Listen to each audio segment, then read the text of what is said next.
नमस्कार, जय जिनेंद्र। मैं हूं संजय जैन। आप देख रहे हैं सेफ न्यूज लाइव। आइए देखिए आज की ताजा खबर। नमस्कार दोस्तों, खबर अभी हाल ही में इगतपुरी अंतर्गत महाराष्ट्र राज्य स्वर्णकार सराफा एसोसिएशन MRSSF की हुई मीटिंग को लेकर बता दें कि ये जो सराफा एसोसिएशन है, इसके राष्ट्रीय अध्यक्ष फतेह चंद जी राका है, उनके सानिध्य में ये चलती है।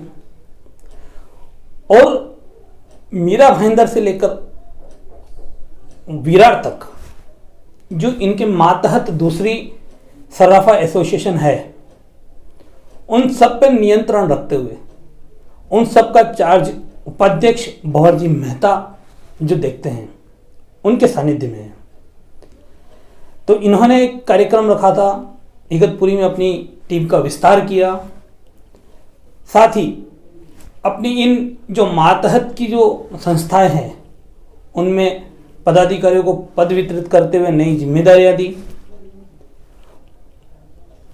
इगतपुरी गए थे तो मौके का फायदा भी उठाया। लॉकडाउन के इतने समय के बाद में कहीं निकले थे तो एंजॉय भी किया।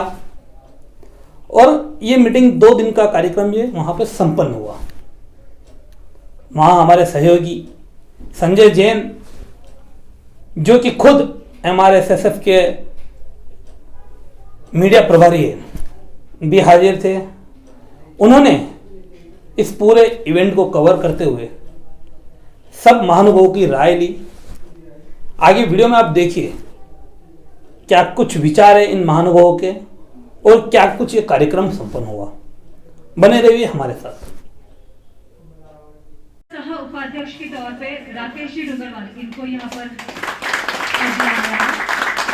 और एक सह उपाध्यक्ष भगवती जी भंडारी, नाम दिए जा रहे हैं। 1 सेकंड के लिए फटाफट से खड़े होइएगा और जरा हाथ हिला दीजिएगा कि पता चले। ज्वाइंट सेक्रेटरी, सह ज्वाइंट सेक्रेटरी अनिल जी करावला, सह संगठन मंत्री भगवती लाल जी मेहता, सह संगठन मंत्री, सह खजीन जी संपत जी पामेचा, विशेष रूप से क्योंकि भी इनके पास ही सब कुछ है, सह मीडिया प्रभारी नितेश जी नक्षत्र और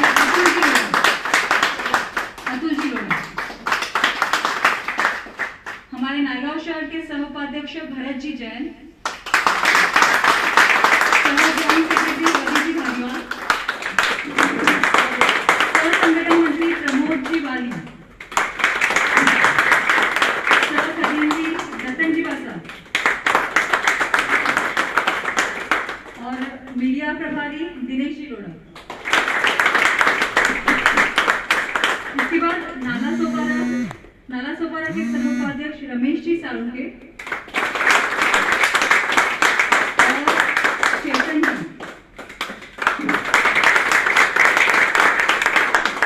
जी बोरा नगीदास एरिया के, सह ज्वाइंट सेक्रेटरी जितेश जी जैन और गोविंद सिंह जी राजपूत, सह संगठन मंत्री केशव सिंह जी और दिनेश जी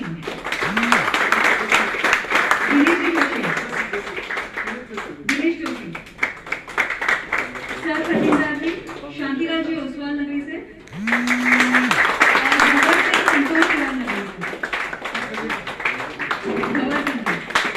सह मीडिया प्रभारी दुर्गेश जी खंडेलवाल और संजय जी जैन, प्रवासी एकता के संजय जी जैन।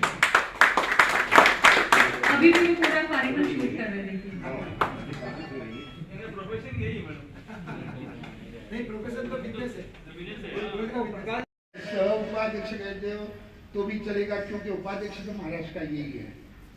और आपको जो है इनके आदेश के अनुसार आपको जिस एरिया का जो बांट के देंगे जो एरिया आपको डिस्ट्रीब्यूट करके देंगे वो एरिया पे आपको नियंत्रण रखना है, उनकी सब मालूमात लेनी है, क्या चल रहा है क्या नहीं चल रहा, कहाँ तकलीफ है, क्या अपने को यहाँ पर एजुकेट करना है, अपने को कौन सी समिति का अपॉइंट करके वहाँ काम करवाना, ये सब काम करना है। और जब भंवरलाल जी से नहीं रहेंगे कभी भी किधर मीटिंग में, कोई कारणवश नहीं जा सके, तो आपकी उम्र के अनुसार आपको कभी मीटिंग बुलाई तो उसका अध्यक्ष पद भी आपको स्वीकारना है। आज जैसे ये स्वीकारते हैं क्योंकि ये एरिया के उपाध्यक्ष है, मगर इनके कारण पर नहीं आए तो आप में जो भी बुजुर्ग रहेगा वो पहले, उसके बाद में अनुक्रम से ये सभी कार्य आप अच्छी तरह से करोगे। Yes sir, thank you. मैं खजांची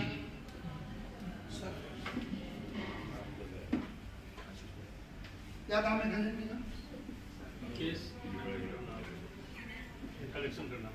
कैश मेंटेन करना, कलेक्शन करना। कलेक्शन कौन सी करनी है?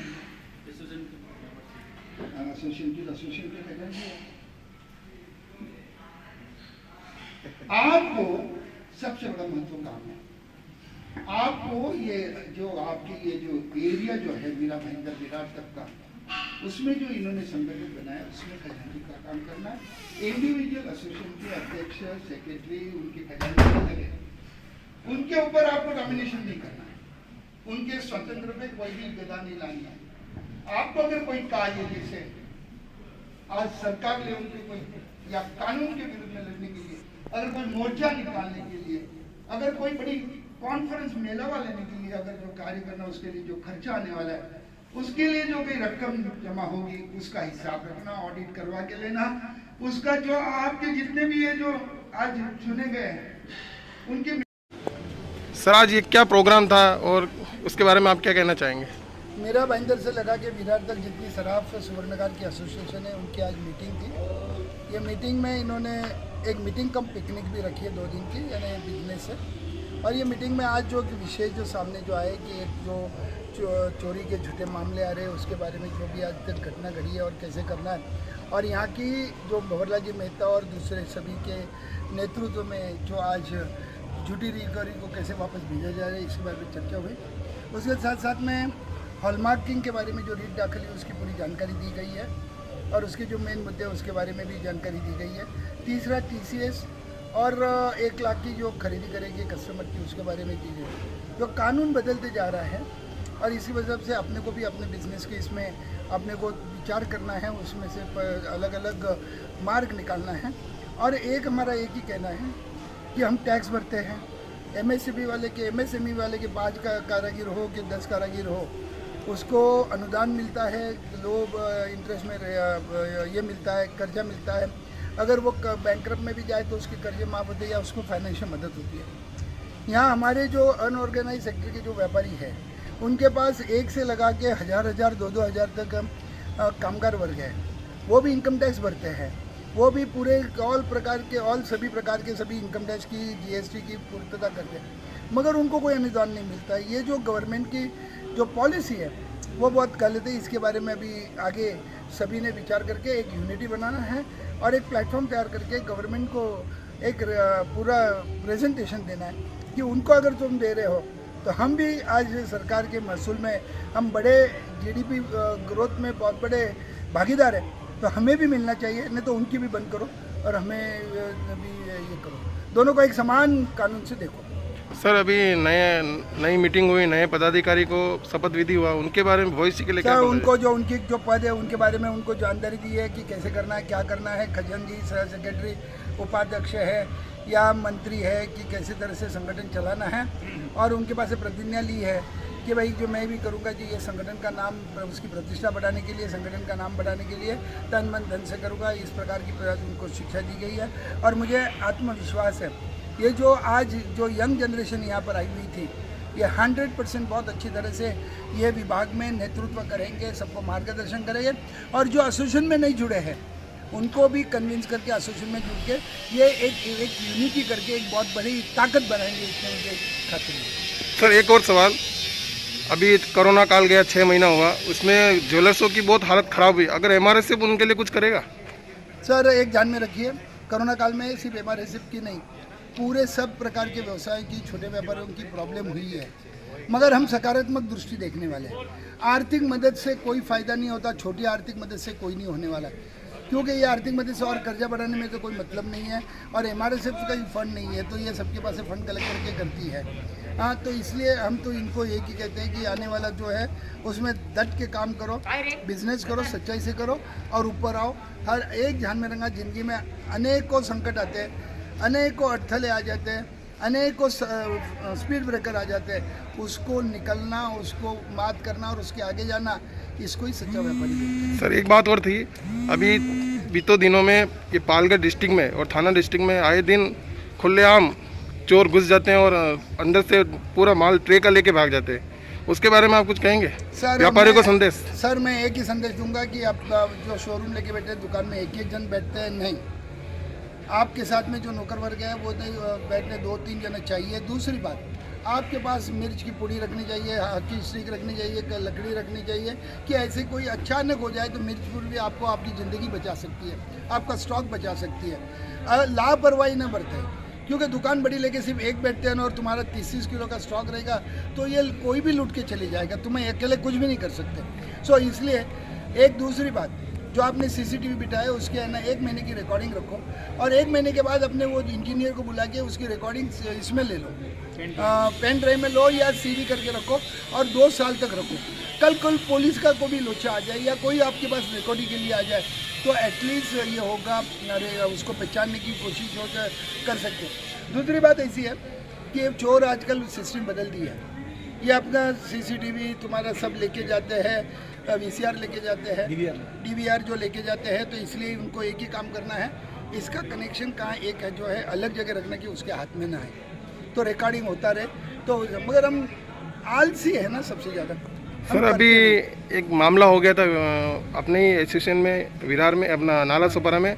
मैं पर्सनली वहाँ गया था, व्यापारी के यहाँ से एक ट्रे लेके एक चोर भाग गया था, तो मैं कुछ व्यापारी के पास गया था, MRSF की तरफ से गया था कि मैं भाई तुमने कंप्लेंट क्यों नहीं किया, उस बारे में उसको बोलने गया। तो उस व्यापारी का क्या कहना था कि मेरी तो 2-3 अंगूठी गई है, मुझे कुछ फर्क नहीं पड़ा, मैं तो नहीं जाऊँगा। अपने व्यापारी एक ध्यान में रखिए, स्टॉक कम रहता है और माल ज़्यादा तो वो कंप्लेन करने में तकलीफ, और दूसरी पुलिसों के बाद में जो इंक्वायरी होती है उसलिए वो उसको सामना कर नहीं सकता है, वो डरता है। व्यापारी के मन में हमेशा डर रहती है, उसको पीछे से बूस्टिंग करने वाले रहेंगे, उसकी ताकत बढ़ाओगे तो वो कंप्लेन करेगा। सर अगर वो कंप्लेन नहीं करेगा तो दूसरी बार वो चोर वापस उसके ऊपर हावी होगा ना, वो देन नहीं है। एक ध्यान में रखो, वो उसका वो भुगतेगा।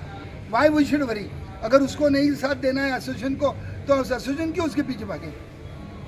सर आप कुछ कहना चाहेंगे राकेश साहब? आपसे सर कि आज के टाइम में लाखों व्यापारी करोड़ों रुपए टैक्स भरते हैं, लेकिन अपने व्यापारियों के लिए कभी कोई चीज़ VIP सुविधा या VIP कुछ वही क्यों ना क्यों ना नहीं, मतलब वो अभी तक उन्होंने नहीं दी, सरकार को देनी चाहिए। नहीं, अब पहले तो यूनिटी करो, एक ऑर्गेनाइज हो तो बसे मांगो। हमारे चैनल सेफ न्यूज़ लाइव पे अपने व्यापार एवं सेवा से संबंधित विज्ञापन हेतु मोबाइल नंबर 7385952786 अथवा 7738267786 पर संपर्क करें।